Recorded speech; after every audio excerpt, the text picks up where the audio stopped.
ઉપસ્થિત આદરણીય વંદનીય એવા ચતુરભાઈ સાહેબશ્રીને ચરણોમાં હું કોટી કોટી વંદન કરું છું.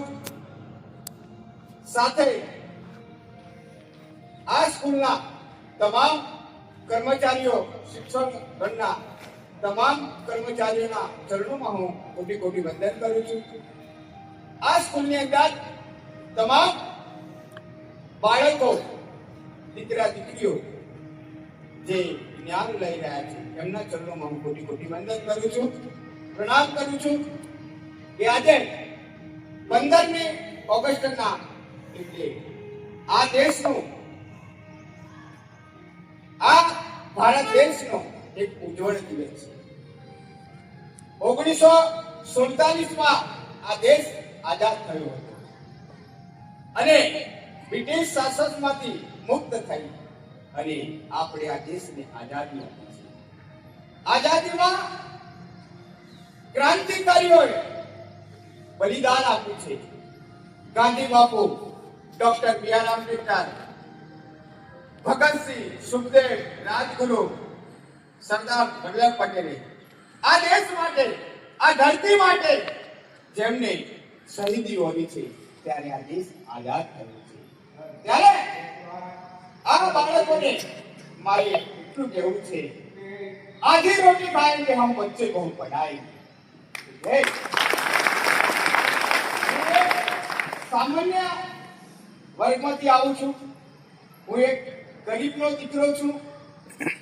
ફૂટપાથ ઉપર મારી લારીનો ધંધો છે.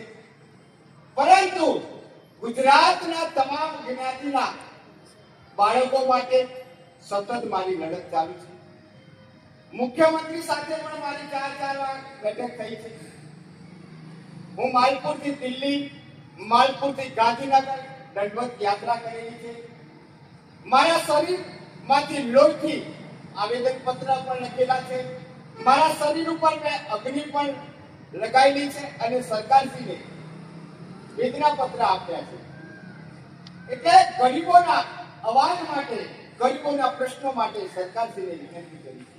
તો આ તબક્કામાં આ મંદિરની અંદર, આ સ્કૂલની અંદર જે બાળકો આ ભણી રહ્યા છે એમને હું વિનંતી કરું છું કે આ માનવ મંદિર એક ગંગા છે, એક જ્ઞાનનો ભંડાર છે. આ જ્ઞાનને તમે બચાવી લેજો તો તમારું જીવન તરી જશે. તમારા અંદર હજુ તક છે. આ સ્કૂલની અંદર જે ભણી ઘણી આઈએસ અધિકારી બને અને કલેક્ટર બને તો આ ચતુરભાઈ સાહેબશ્રીનું નામ રોશન થાય. આ શિક્ષકોનું નામ રોશન થાય.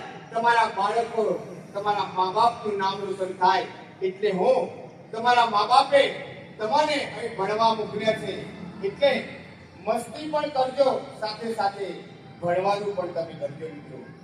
એટલે હું મારી પંક્તિમાં પણ, મારા આશ્રમમાં પણ લખ્યું છે, આધી રોટી ખાएंगे हम बच्चे को पढ़ाएंगे. અમે અમારા બાળકોને અમે સારું જ્ઞાન આપવા માટે, સારા સંસ્કારો આપવા માટે અમે અહીં ચતુરભાઈ સાહેબ અને સમર્થ લોકોએ અમને અહીં બોલાવી અને અમને જે આ ધનવંતરનો અમને ચાન્સ આપ્યો છે એ બદલ આપણે જોરદાર તાલીમથી બધાય. તમામ બાળકો આ જે ગંગા વહેતી છે જ્ઞાનની, શિક્ષણની, તો તમે એના અંદર ડોબચ્ચું મારી અને આવનાર ભવિષ્યમાં દીકરીઓ, દીકરા આ સ્કૂલની અંદર કલેક્ટર થાય, એસપી થાય એવા મારા અંતરથી આશીર્વાદ છે. બોલો સદગુરુ.